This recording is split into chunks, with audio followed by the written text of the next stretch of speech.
नमस्कार दोस्तों, डेट है आज की 28 फरवरी 2022 और स्वागत है आपका एडिटोरियल डिस्कशन में। 3 इश्यूज आज हम डिस्कस करेंगे। सबसे पहले यूक्रेन के मुद्दे पर इंडिया ने यूनाइटेड नेशंस सिक्योरिटी काउंसिल में जो एब्सटेन किया है ना, कितना सही कितना गलत है। इंडिया के पास क्या ऑप्शंस अवेलेबल थे और इंडिया ने आखिरकार एब्सटेन क्यों किया। तो पूरी तरह से ये जो आर्टिकल है वो इंडिया के एंगल पर आधारित है, तो इसे हम डिस्कस करेंगे। नेक्स्ट आर्टिकल मेडिकल एजुकेशन से संबंधित है और यहां पे तीसरे नंबर पे प्लास्टिक प्रॉब्लम को टैकल करने से संबंधित है। डिस्कशन हम स्टार्ट करें उससे पहले क्वेश्चन ये है, इंडिया को मेडिकल एजुकेशन में कायाकल्प लाने की आवश्यकता है। सिर्फ नए कॉलेजेस खोलने से प्रॉब्लम का समाधान नहीं होगा। क्या आप इससे एग्री करते हो? क्रिटिकली एग्जामिन करना है 250 वर्ड्स में। अब ऐसे में देखो, अगर आपको इंस्टीट्यूशंस के फ्रीडम के बारे में कुछ लिखना हो ना, तो एक एग्जाम्पल आप दे सकते हो। साहित्य एकेडमी के जो पहले प्रेसिडेंट थे ना, उस समय प्राइम मिनिस्टर भी थे यानी नेहरू। तो उन्होंने एक बार स्पीच देते हुए कहा था, साहित्य एकेडमी के प्रेसिडेंट के तौर पर मैं कभी नहीं चाहूंगा कि प्राइम मिनिस्टर मेरे कामकाज में इंटरफेयर करें। तो बहुत अच्छी बात यह उन्होंने उस समय बोली थी। तो हमारे देश में जो इंस्टीट्यूशंस है ना, उनके अंदर इंटरफेरेंस नहीं होना चाहिए। अब चलिए डिस्कशन स्टार्ट करते हैं। First important article Ukraine issue पर यूएन सिक्योरिटी काउंसिल में इंडिया के वोट से संबंधित है। आप जीएस पेपर सेकंड के इस टॉपिक से आर्टिकल को रिलेट कर सकते हो। कंटेक्स्ट से देखो आप वाकिफ हो। रशिया ने यूक्रेन के ऊपर अटैक कर दिया है और इस मौके पर यूएन सिक्योरिटी काउंसिल में रशिया के एक्शंस को क्रिटिसाइज करने के लिए एक रेजोल्यूशन आया। उस रेजोल्यूशन में रशिया को कंडेम किया गया था यूक्रेन के ऊपर अटैक करने के लिए। अब चूंकि इंडिया फिलहाल यूएन सिक्योरिटी काउंसिल में नॉन परमानेंट मेंबर है, तो इंडिया को भी वोट करने की आवश्यकता थी इस इशू पर। इंडिया ने क्या वोट किया? इंडिया ने वोट किया ही नहीं, इंडिया ने एब्सटेन किया। बट एब्सटेन करने के साथ साथ यानी इंडिया ने एक तरफ जहां वोटिंग में हिस्सा नहीं लिया इस इशू पर, दूसरी तरफ एक नोट जरूर इंडिया ने जारी किया। इंडिया ने कहा जो यूक्रेन में रिसेंट डेवलपमेंट्स हो रही हैं, इंडिया उससे डिस्टर्ब्ड है। सभी एफर्ट्स लगाए जाने चाहिए ताकि यूक्रेन में वायलेंस जल्द से जल्द समाप्त हो। इंडिया ने यह भी कहा ह्यूमन लाइव्स की कॉस्ट पर कोई भी सॉल्यूशन तक नहीं पहुंचा जा सकता, बातचीत होनी चाहिए। इंडिया डीपली कंसर्न्ड है जो स्टूडेंट्स इंडिया के यूक्रेन में हैं उनको लेके भी। तो ये सारी बातें इंडिया ने बोली, मतलब एक प्रकार से रशिया के एक्शंस पर डिसप्लेजर इंडिया ने जाहिर की। देखो, रशिया के अगेंस्ट वोट देना अलग बात है, लेकिन डिसप्लेजर जाहिर करना यानी रशिया के एक्शंस पर नाखुशी जाहिर करना अलग बात है। मेनली इंडिया ने जो रेजोल्यूशन आया था ना रशिया को कंडेम करने के लिए, उस रेजोल्यूशन के पक्ष में वोट नहीं दिया, इंडिया ने एब्सटेन किया। राइटर का देखो ये मानना है, ऐसी सिचुएशन में जब पूरी दुनिया में रशिया का क्रिटिसिज्म हो रहा है यूक्रेन के ऊपर अटैक करने के लिए, यूएन सिक्योरिटी काउंसिल में जो रेजोल्यूशन आया था उसके पक्ष में वोट ना देना भी रशिया का एक प्रकार से साथ है। मतलब कि एब्सटेन करना भी इनडायरेक्टली रशिया का ही साथ देना है। वैसे देखो, जो इंडिया ने स्टैंड लिया है ना, उसके अलावा इंडिया और कुछ कर भी नहीं सकता था। आप एक बार इन सारे ऑप्शंस को कंसीडर कीजिए। रशिया को क्रिटिसाइज करने वाला जो रेजोल्यूशन था ना, उसको लेके इंडिया के पास 4 ऑप्शंस थे। या तो रशिया का जो एग्रेशन है उसे इंडिया कंडेम करता, या फिर रशिया के एग्रेशन को सपोर्ट करता, या फिर रशिया के एग्रेशन पर चुप हो जाता, या फिर डिसप्लेजर जाहिर करता। डिसप्लेजर मतलब नाखुशी। देखो, दोनों अलग अलग चीजें हैं। जैसे पहले मैंने आपको बताया, कंडेम करना अलग है, नाखुशी जाहिर करना अलग है। अब आप इन चारों ऑप्शंस को देखिए। अगर देखो इंडिया रशियन एग्रेशन को कंडेम करता तो रशिया नाराज इंडिया से। अगर इंडिया रशियन एग्रेशन को सपोर्ट करता तो वेस्टर्न कंट्रीज इंक्लूडिंग यूएसए नाराज। अगर इंडिया चुप रहता इस मुद्दे पर, और चुप रहता तो यूं हो जाता कि वर्ल्ड में इतना कुछ चल रहा है, इंडिया यूएन सिक्योरिटी काउंसिल का मेंबर है, कुछ बोल नहीं रहा है, तो मतलब इंडिया बड़े पावर बनने के लायक नहीं है। तो इंडिया ने एक बीच का रास्ता निकाला, वोटिंग से एब्सटेन करेगा, लेकिन रशिया के एक्शंस को लेके नाखुशी जाहिर जरूर करेगा एक अलग से नोट में। वही इंडिया ने किया। इस नोट के बारे में अभी हमने डिस्कस किया। तो इंडिया ने एक प्रकार से देखो इनडायरेक्टली तो रशिया का साथ ही दिया वोटिंग से एब्सटेन करके। क्वेश्चन उठता है क्यों? इसका आंसर देखो ये है, जो एग्रेसिव रशिया है अभी यूक्रेन के अगेंस्ट या फिर वेस्ट के अगेंस्ट, वो उनकी प्रॉब्लम है, इंडिया की प्रॉब्लम नहीं है। एग्रेसिव रशिया कभी भी इंडिया के लिए प्रॉब्लम नहीं है। नाटो का एक्सपेंशन हो रहा है और पुतिन इससे नाराज हैं। पुतिन का मानना है नाटो जब यूएसएसआर को कंटेन करने के लिए बनी थी और अब तो यूएसएसआर भी नहीं है, डिसइंटीग्रेशन हो चुका है, तो क्यों आप नाटो का एक्सपेंशन करते जा रहे हो? हमारी सिक्योरिटी के लिए ये खतरा है। देखो बात तो रशिया की भी ठीक है, मैं आपको एग्जांपल पहले भी मैंने दिया है। आप सोच के देखिए, भूटान में या फिर नेपाल में, श्रीलंका में अगर चाइना अपनी मिसाइल्स, अपने एयरक्राफ्ट तैनात कर देता है तो इंडिया को बताइए कैसा लगेगा? जाहिर तौर पे हमें अच्छा नहीं लगेगा। उसी प्रकार से ये पुतिन को भी अच्छा नहीं लगा, रशिया को अच्छा नहीं लगा कि यूक्रेन नाटो का मेंबर बन जाएगा। ऑलरेडी काफ़ी सारे देश ईस्ट यूरोप में जो पहले यूएसएसआर का पार्ट हुआ करते थे वो नाटो का मेंबर बन चुके हैं। तो रशिया के जो कंसर्न्स हैं वो जेन्युइन हैं। तो इंडिया की प्रॉब्लम रशिया नहीं है, इंडिया की प्रॉब्लम है चाइना। और चाइना से निपटने के लिए हमें दोनों का साथ चाहिए, वेस्ट का भी साथ चाहिए यानी यूएसए का भी साथ चाहिए और रशिया का भी साथ चाहिए। हम किसी को नाराज नहीं कर सकते। मैं आपको सिंपल लैंग्वेज में बताता हूं रशिया का साथ हमें क्यों चाहिए और यूएसए समेत वेस्टर्न कंट्रीज का साथ हमें क्यों चाहिए। देखो ये है Indo Pacific region.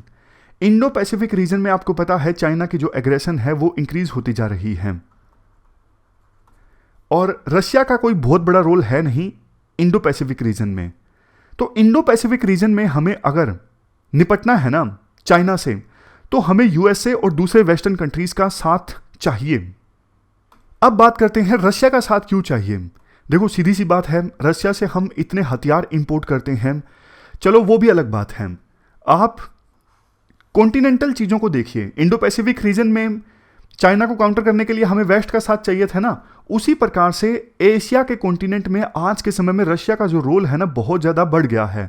Central Asia में देखिए, सेंट्रल एशिया में चूंकि अब यूएसए अफगानिस्तान को छोड़ के जा चुका है, तो सेंट्रल एशिया के साथ अपने रिश्तों को मजबूत बनाने के लिए इंडिया को रशिया का साथ चाहिए। उसी प्रकार से इंडिया नहीं चाहता कि वेस्ट एशिया में China, Iran, Afghanistan, Pakistan, Russia, इन सब की एक एक्सिस इमर्ज होके आए। लेकिन अगर रशिया के साथ हमारे अच्छे रिलेशन है ना, तो इंडिया वेस्ट एशिया में आइसोलेट नहीं होगा पूरी तरह से। रशिया के फॉर्म में हमारे पास एक ब्रिज हमेशा रहेगा दूसरे देशों के साथ, जैसे ईरान है, चाइना है, इनसे बात करने के लिए। जैसे देखो एससीओ है, संघाई कोऑपरेशन ऑर्गेनाइजेशन, एससीओ में इंडिया को लाने में रशिया ने इंपॉर्टेंट रोल प्ले किया। वो बात अलग है, चाइना अड़ गया कि इंडिया आएगा तो हम पाकिस्तान को भी लाएंगे। लेकिन बात वही है ना, रशिया के साथ अच्छे संबंध जरूरी हैं, इंडिया के हित में हैं। इसी वजह से तो रशिया ने इवन इंडिया को बोला भी नहीं था कि आप हमारे पक्ष में वोट दीजिए, फिर भी इंडिया ने एब्सटेन किया। क्यों? इंडिया ने एब्सटेन किया अपने इंटरेस्ट को प्रोटेक्ट करने के लिए, क्योंकि इंडिया को पता है रशिया की हमें आवश्यकता है।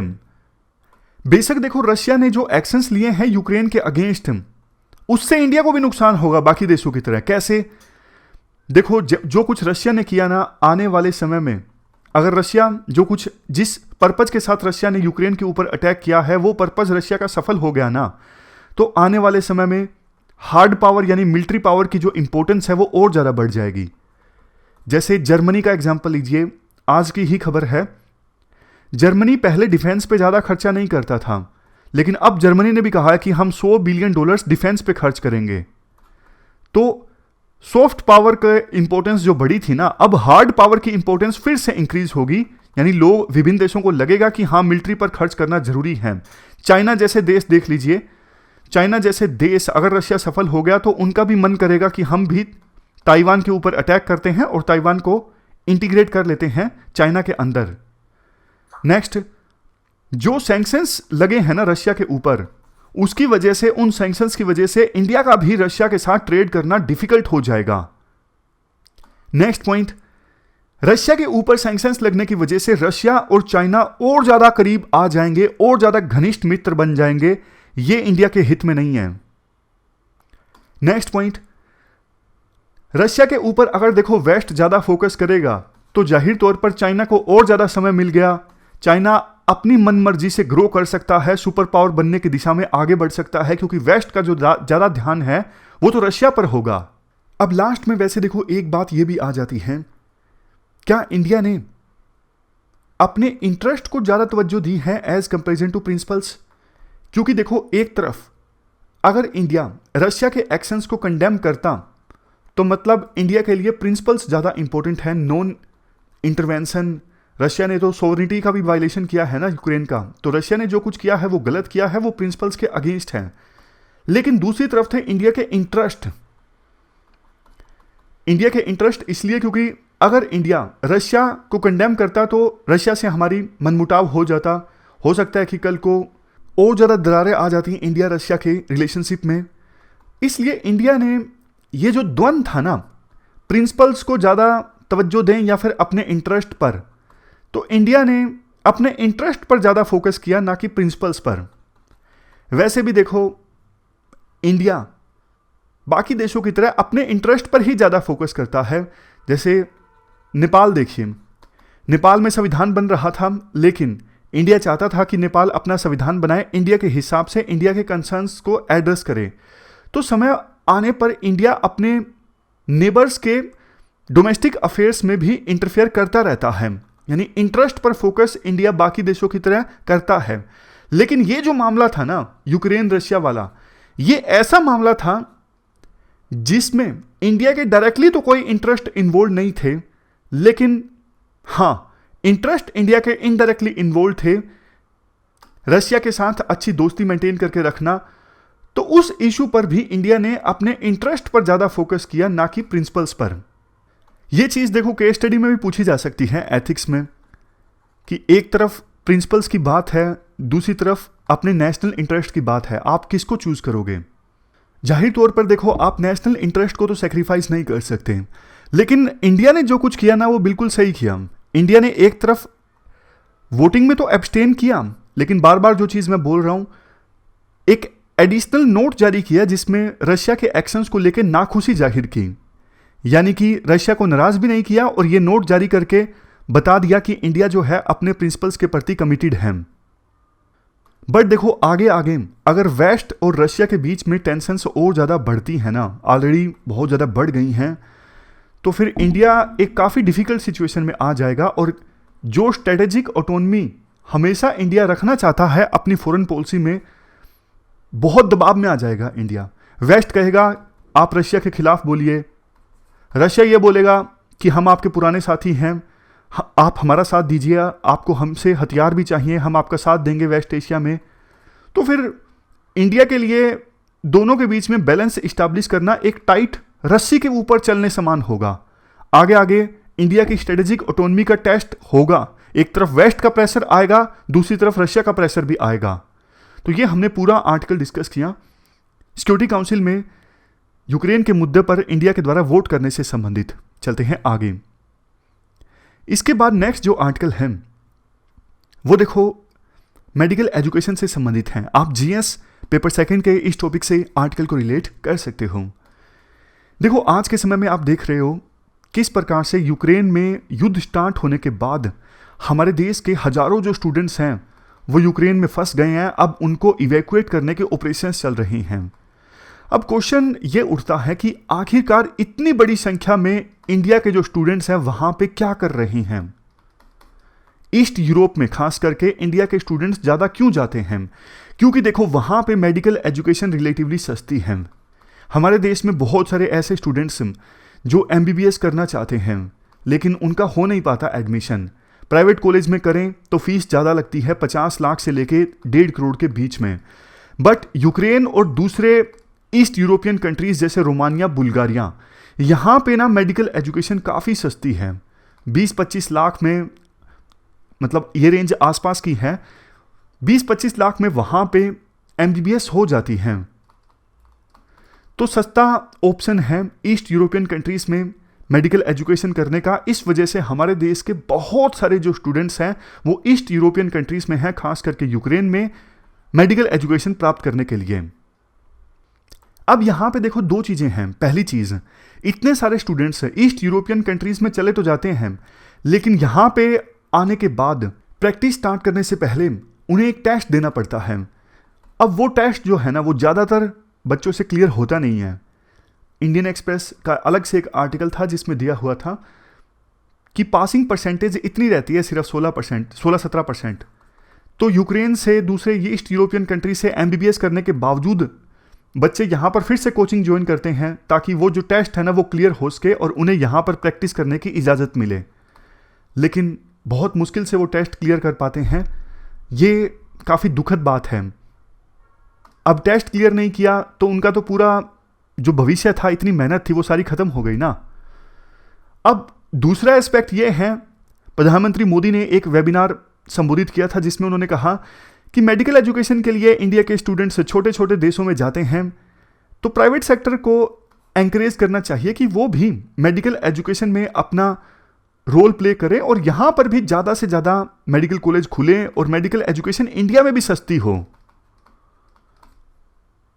राइटर कहते हैं देखो, पहली तो चीज़, इंडिया हेल्थ पर बहुत कम खर्च करता है। सरकार की हम बात कर रहे हैं, सरकार हेल्थ पे काफ़ी कम खर्च करती है दूसरे देशों के अपेक्षाकृत जिनका साइज इंडिया के बराबर है।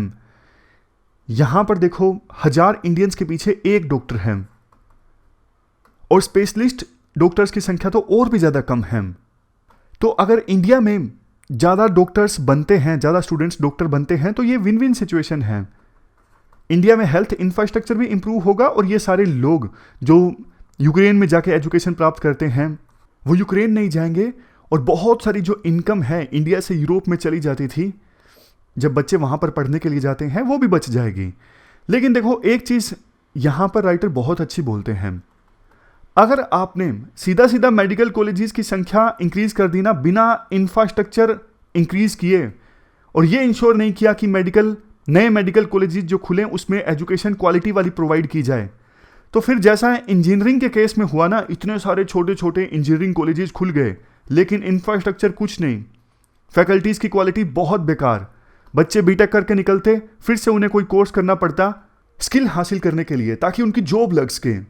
अगर बिना सोचे समझे मेडिकल कॉलेजेस की संख्या इंक्रीज कर दी गई तो यही हाल होगा जैसा इंजीनियरिंग में हुआ। तो सरकार को थोड़ा सोच समझ के चलने की आवश्यकता है। मेडिकल कॉलेज इस्टेब्लिश करने के जो प्रोसीजर हैं वो तो थोड़े आसान आप बेशक बना दो, लेकिन इंफ्रास्ट्रक्चर पर ज़्यादा खर्च करो। रूरल एरियाज में हेल्थ केयर इकोसिस्टम डेवलप करने के लिए आप इंसेंटिव प्रोवाइड करो। तो प्रॉपर रेगुलेशन और प्रॉपर पॉलिसी फ्रेमवर्क की सहायता से सरकार ये सब चीज़ें इंश्योर कर सकती है। सरकार को खुद भी खर्च करना होगा, सिर्फ प्राइवेट सेक्टर को बोलना आप आइए मेडिकल कॉलेजेस खोलिए, इससे काम नहीं चलेगा। तो ये हमने पूरा आर्टिकल डिस्कस किया कैसे ईस्ट यूरोपियन कंट्रीज़ में इंडिया के जो स्टूडेंट्स जाते हैं मेडिकल एजुकेशन हासिल करने के लिए, इस ट्रेंड को रोका जा सके और ये इंश्योर किया जा सके वो इंडिया में रह के ही मेडिकल एजुकेशन प्राप्त करें। अब चलते हैं अगले आर्टिकल की तरफ। अगला जो आर्टिकल है वो प्लास्टिक प्रॉब्लम को टैकल करने से संबंधित है। आप जीएस पेपर 3 के इस टॉपिक से आर्टिकल को रिलेट कर सकते हो। क्या कंटेस्ट है, यूएनईपी यानी यूनाइटेड नेशंस एनवायरनमेंट प्रोग्राम की एक रिपोर्ट हाल ही में रिलीज हुई। इस रिपोर्ट के अनुसार 2040 आते आते प्लास्टिक वेस्ट का जो एमिशन है ना एक्वेटिक इकोसिस्टम में, जैसे सीज में, नदियों में, पोन्ड्स में, ये 3 गुना बढ़ जाएगा। मार्च 2022 में, फरवरी तो निकल ही गया, मार्च 2022 में यूएन एनवायरनमेंट असेंबली की जो मीटिंग होगी इसमें डिसाइड किया जाएगा कि प्लास्टिक वेस्ट की समस्या को एड्रेस करने के लिए क्या पुख्ता किया जा सकता है। देखो, जो प्लास्टिक के कैरी बैग्स या फिर बोटल्स होते हैं ना, कन्वीनियंट तो हैं लेकिन डिकम्पोज होने में बहुत लंबा समय लगता है और ग्लोबल कंजम्पशन जो है वो इसकी इंक्रीज होती जा रही है।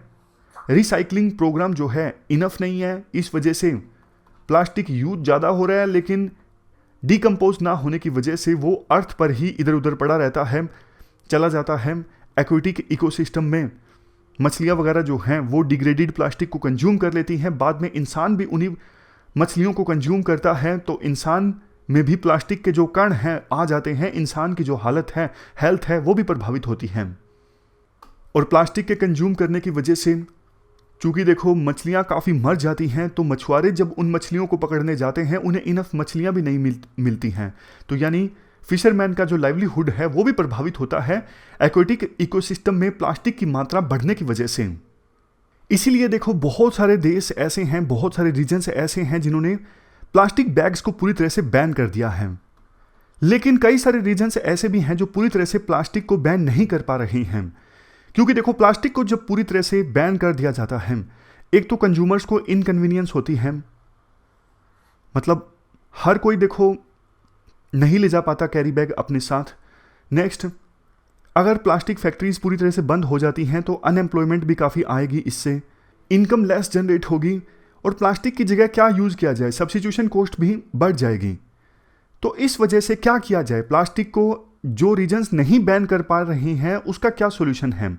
उसका सॉल्यूशन देखो ये है कि आप इको टैक्स लगा दो, यानी प्लास्टिक के ऊपर थोड़ा सा टैक्स लगा दो। आप टैक्स आप हर एक स्टेज पे लगा सकते हो, जैसे प्रोडक्शन की स्टेज पर, कंजम्पशन की स्टेज पर, या फिर प्लास्टिक को डिस्पोज जब किया जाता है उस स्टेज पे। जैसे कोई फैक्ट्री है प्लास्टिक की, वो ऐसे रॉ मटेरियल को इस्तेमाल करती है जिससे एमिशन काफ़ी ज़्यादा होता है, तो उस पर प्रोडक्शन स्टेज पे टैक्स लगाया जा सकता है। जो इनपुट है ना, उस पर टैक्स लगाया जा सकता है। कई बार जो कंज्यूमर प्लास्टिक कंज्यूम करते हैं, हम दुकान से खरीदते हैं, तो उस पर कंज्यूम करने पर टैक्स लगाया जा सकता है। तो हर एक स्टेज पे इको टैक्स लगाया जा सकता है, लेकिन देखो इको टैक्स इतना होना चाहिए कि सोशल कॉस्ट जरूर कंसीडर किया जाए कि कितना सोशल इंपैक्ट पड़ता है प्लास्टिक के इस्तेमाल करने से। अब देखो, जो सोशल कॉस्ट है ना प्लास्टिक के इस्तेमाल की, लोकल लेवल पे अलग है, ग्लोबल लेवल पे अलग है। ग्लोबल लेवल पे तो सोशल कॉस्ट है क्लाइमेट चेंज, और लोकल लेवल पे सोशल कॉस्ट है प्लास्टिक की हेल्थ एंड हाइजीन। जैसे प्लास्टिक का इस्तेमाल हुआ, कई नदियों में बहुत ज़्यादा प्लास्टिक आ गया, अब उस पानी को पीने से लोगों की हेल्थ खराब हुई। ये हेल्थ एंड हाइजीन का एग्जाम्पल है कि प्लास्टिक की वजह से लोकल लेवल पे सोशल इंपैक्ट कितना पड़ता है। तो इस सोशल इंपैक्ट को कंसीडर करके आप प्लास्टिक के ऊपर इको टैक्स लगाओ, और इसके लिए आप साइंटिफिक असेसमेंट का भी सहारा लो। अब सोशल कॉस्ट आप कैलकुलेट करोगे तो साइंटिफिक असेसमेंट तो आपको करना ही होगा ना। तो साइंटिफिक असेसमेंट करने के बाद उस हिसाब से आप इको टैक्स लगाओ, ताकि एक डेटरेंस हो। प्लास्टिक पूरी तरह से बैन ना भी हो तो इतना महंगा हो, जैसे टोबैको प्रोडक्ट्स के ऊपर टैक्स बढ़ता है तो बहुत सारे लोग तो टोबैको कंज्यूम करना छोड़ देते हैं, उसी प्रकार से टैक्स थोड़ा सा बढ़ेगा ना तो लोग प्लास्टिक को कंज्यूम करना अपने आप छोड़ देंगे। ये चीज आपको करनी होगी अगर आप पूरी तरह से प्लास्टिक के कंजम्पशन को कम करना चाहते हो। इसके अलावा देखो, आप ये सब चीजें भी प्रमोट करो, जैसे मल्टीपल यूज ऑफ प्लास्टिक, लोगों को प्लास्टिक के हार्मफुल यूज के बारे में एजुकेट करना, प्लास्टिक का सब्स्टिट्यूट क्या होना चाहिए, इसकी रिसर्च एंड डेवलपमेंट के लिए आप सब्सिडी प्रोवाइड करो।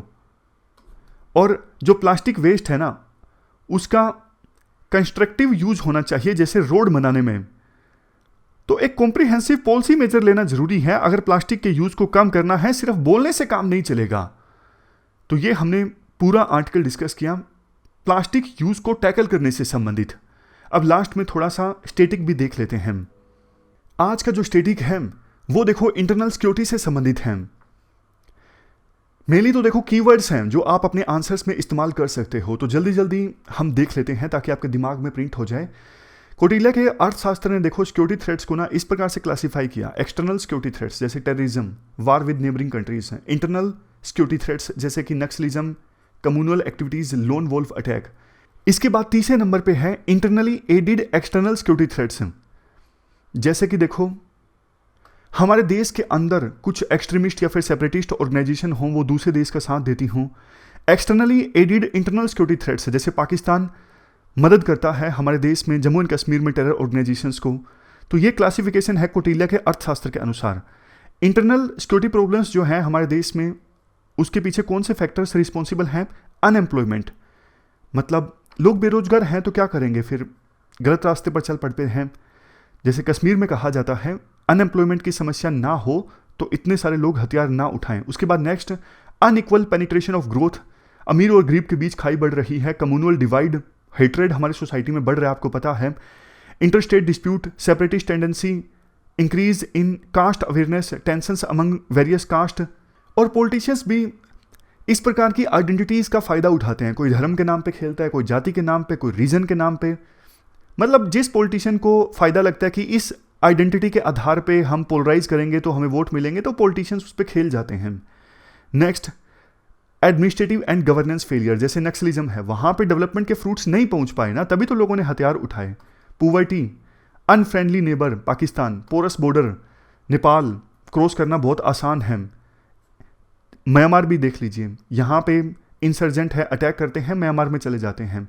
इनएफिशिएंट क्रिमिनल जस्टिस सिस्टम, लोगों को कोर्ट्स में जस्टिस नहीं मिल पाता तो इसलिए बागी हो जाते हैं बहुत से लोग, जैसे नक्सलिज्म, रैम्पेंट करप्शन। तो ये फैक्टर्स रिस्पॉन्सिबल हैं इंटरनल सिक्योरिटी प्रॉब्लम्स के लिए। फैक्ट्स एंड फिगर्स की बात करें, पार्लियामेंट्री स्टैंडिंग कमेटी की 43rd रिपोर्ट है, इंटरनल सिक्योरिटी से संबंधित पार्लियामेंट्री स्टैंडिंग कमेटी थी, उसकी 43rd रिपोर्ट के अनुसार हमारे देश में 535 में से 210 जो डिस्ट्रिक्ट्स हैं ना, वो सीरियस इंटरनल सिक्योरिटी प्रॉब्लम से ग्रस्त हैं, ऑलमोस्ट 40% पूरे देश का एरिया। चैलेंजेस क्या हैं? ये सारे चैलेंजेस हैं इंटरनल सिक्योरिटी संबंधित, left wing extremism and Naxalism, north east में इंसर्जेंसी, जम्मू एंड कश्मीर में इंसर्जेंसी, डाइवर्सिटी का इस्तेमाल करके देश को डिवाइड करना, साइबर क्राइम का इंक्रीज होना, फेक न्यूज़ और सोशल मीडिया को एक्सप्लॉइट करना, मनी लॉन्ड्रिंग, ब्लैक मनी की समस्या, non state actors, terrorism, organised crime nexus, border and coastal security संबंधित issues, governance and infrastructure challenges और इंटेलिजेंस एजेंसीज से संबंधित इश्यूज। तो ये चैलेंजेस हैं इंटरनल सिक्योरिटी संबंधित। अब बात करते हैं क्या स्टेप्स लिए जाने चाहिए। देखो, कम्युनलिज्म और प्रोपगेंडा, हेट्रेड वाला प्रोपगेंडा है, उसके अगेंस्ट स्ट्रिंजेंट लॉ की आवश्यकता है। स्टेट के साथ कंसेंसस बनाई जाए कि पुलिस कंटेंट लिस्ट में आए। हालांकि देखो, ये एक कंट्रोवर्शियल इशू है। कॉम्प्रिहेंसिव पॉलिसी चाहिए ब्लैक मनी की समस्या को एड्रेस करने के लिए। पॉवर्टी रिडक्शन के लिए टारगेटेड अप्रोच चाहिए। नेशनल सिक्योरिटी स्ट्रेटजी होनी चाहिए। पुलिस रिफॉर्म आने चाहिए। सोशल मीडिया का ठीक से रेगुलेशन हो। क्रिमिनल जस्टिस सिस्टम में रिफॉर्म आने चाहिए। ऑर्गेनाइज्ड क्राइम से डील करने के लिए स्ट्रॉन्ग कानून चाहिए। नक्सलिज्म से लड़ने के लिए बहुत ही बड़े स्केल पे कॉम्प्रिहेंसिव स्ट्रेटजी चाहिए। नेशनल काउंटर टेररिज्म सेंटर चाहिए। सीबीआई को ज़्यादा पावर मिलनी चाहिए। सीएपीएफ में रिफॉर्म्स आने चाहिए। बॉर्डर पे बेहतर ढंग से मैनेजमेंट होना चाहिए। सबसे लास्ट में implementing national cyber security policy 2020। तो ये हमने 3-4 मिनट में ये इंटरनल सिक्योरिटी संबंधित जो कीवर्ड्स थे उनको रिवाइज कर लिया। फ़ायदा देखो ये होगा, जैसे अब आप प्री की तैयारी करना स्टार्ट करोगे तो डेली बेसिस पे थोड़ा थोड़ा मेंस का स्टैटिक चलता रहेगा। प्री आपका क्लियर होगा तो आपको ये सारी चीज़ें नई नहीं लगेंगी। आपको लगेगा कि हाँ, एक बार तो मैं गुजर चुका हूँ मेंस के पूरे सिलेबस से, तो कॉन्फिडेंस अलग लेवल का रहेगा। तो इसलिए ये डेली के 3-4-5 मिनट जो है ना, काफ़ी ज़्यादा यूजफुल साबित होंगे। एक वो थ्योरी है ना इंक्रीमेंटल इफेक्ट वाली, थोड़ा थोड़ा आप डेली देते हो ना, कंट्रीब्यूट करते हो, तो जब आप 3 महीने बाद देखते हो तो बहुत कुछ आप गेन कर चुके होते हो। खैर, हमारी आज की इस डिस्कशन में इतना ही है। Thank you very much for discussion.